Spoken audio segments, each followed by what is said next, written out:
Hello everyone.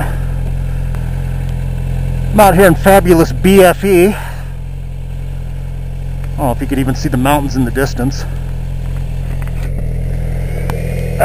Okay. I had my aunt and uncle over for a barbecue the other night. And they are both hardcore hippies from the 60s. You know, the big-time pot smokers, war protesters. You know, their kid, my cousin, is a total conservative, Rush Limbaugh listening Republican, so it's like payback for them, so it's hilarious. So anyhow, they both, you know, typical real-ass hippies from the 60s, just don't like anything big or, you know, anyhow. So anyhow, the point of the story is, they hate professional sports. You know, they don't like the idea of some guy, you know, playing ball, making multiple millions of dollars and being a complete fool or whatever with his money. So they hate professional sports, and they absolutely hate my local team. You know, I'm here in Denver, Colorado, and of course the local football team is the Denver Broncos. And I have been a hardcore, orange-blooded Bronco maniac since I can remember. So the more I like them, the more they hate them. So they absolutely hate the Broncos. You know, they have nothing good to say about John Elway. They hate the Broncos, ripped on everything. So I've been living with that my whole life. Whenever I have dinner with them, you know, Christmas and Thanksgiving, I gotta listen to them, bitch about them. And so lately, so when they were over for dinner the other night, the conversation came up of, you know, they started talking about the Broncos and bitching about this and that. And so they're starting to talk about Michael Vick, which is, I don't know why they brought it up, but it's because of his past with his dog fighting and, you know, his charges and the crime he committed and, you know, the time he served. So they were just like, oh my God, that guy should be, you know, strung up by his fingernails, whipped to death, you know, they're just saying all these torturing death devices they want imposed on Michael Vick, which is, you know, their opinion.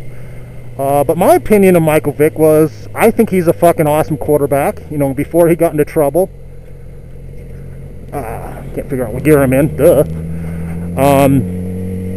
The dude's freaking awesome. I'm not a Atlanta Falcons fan, but you know, I did enjoy watching some games, watching him play, going, damn, he's good.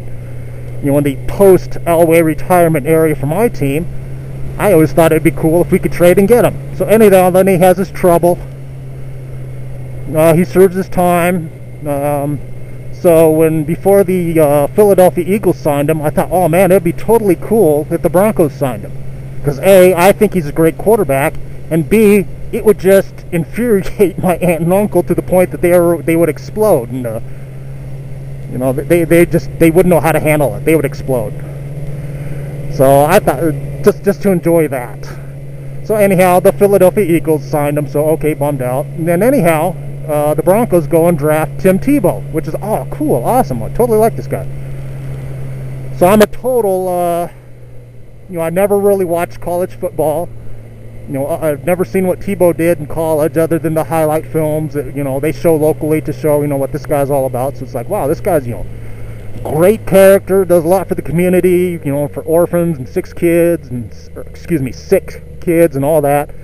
So the guy is a great, you know, great person off the field and great work ethic. So I'm totally glad the Broncos signed him.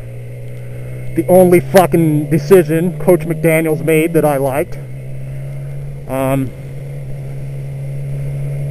So anyhow, you know, so if you follow football, you know, they're two completely, I'd say, different kind of personalities. You know, Michael Vick did something wrong. He did his time. You know, he didn't try to use his celebrity status to get out of it and not serve time. You know, the guy did time.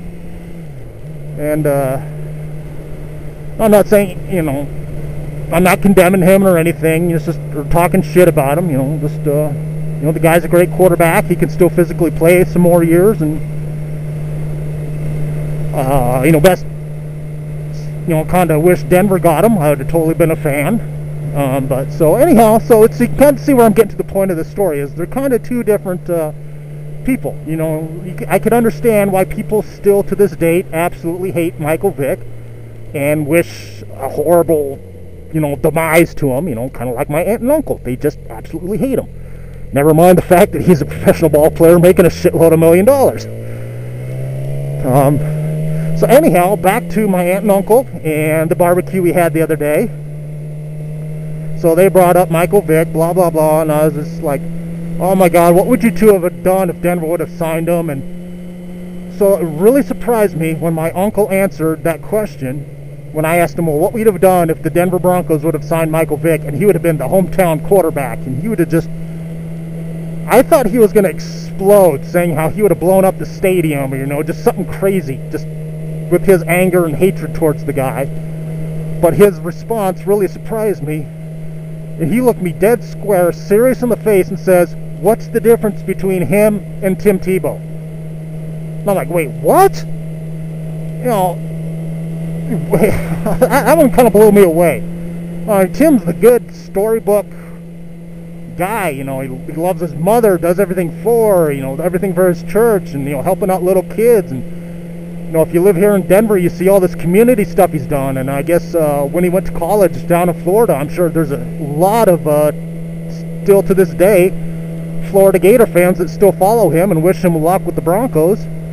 They know what type of character he is. So I was really surprised that my idiot fucking uncle sits there and says, oh yeah, he's no different than, Michael Vick and Tim Tebow are both the same. I wish Tebow would be, I hope the reporters find him in a bed with crack whores, with the dead prostitute in his bed, and he goes to jail. He actually said that. And I'm just like, whoa, what the fuck did Tim Tebow do to I can understand what Michael Vick did to piss you off, but why the fuck are you wishing that shit on this other guy who's almost a comic book superhero, basically? Well, that's it. He's too good, so he's got to have demons in his closet. I know he's fucking crack whores. He's a drug user. He's probably murdered a prostitute by now, and the press is just covering it up. It's like, what the fuck? So that just proves that smoking dope in the 60s makes you a fucking fucktard. And it's amazing all the drugs they did that their kid, the Rush Limbaugh conservative voting Republican, turned out as wonderful as he did. So I'm just kind of was really surprised at my aunt and uncle's comparison or similarities between those two quarterbacks. So I'm sure a lot of you might have some opinions on that. So go ahead, post up, let's share them, let's see what you think. Do you see any similarities between the two guys? Do you see any, the differences? Because I see the differences. But my messed up, stoned aunt and uncle are, I don't know. I think they're still mentally in the 60s waiting for the next Grateful Dead concert. So, anyhow, that's all on that. Later. We are so convinced the squirrel's up there. We're getting tangled up. Little line's getting tangled. Now, if I shake it and something falls out, you're not going to be able to chase it because you're all tangled up. All right, ready? Ready? Here we go.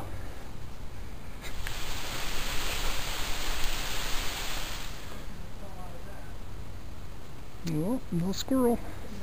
I don't think there is.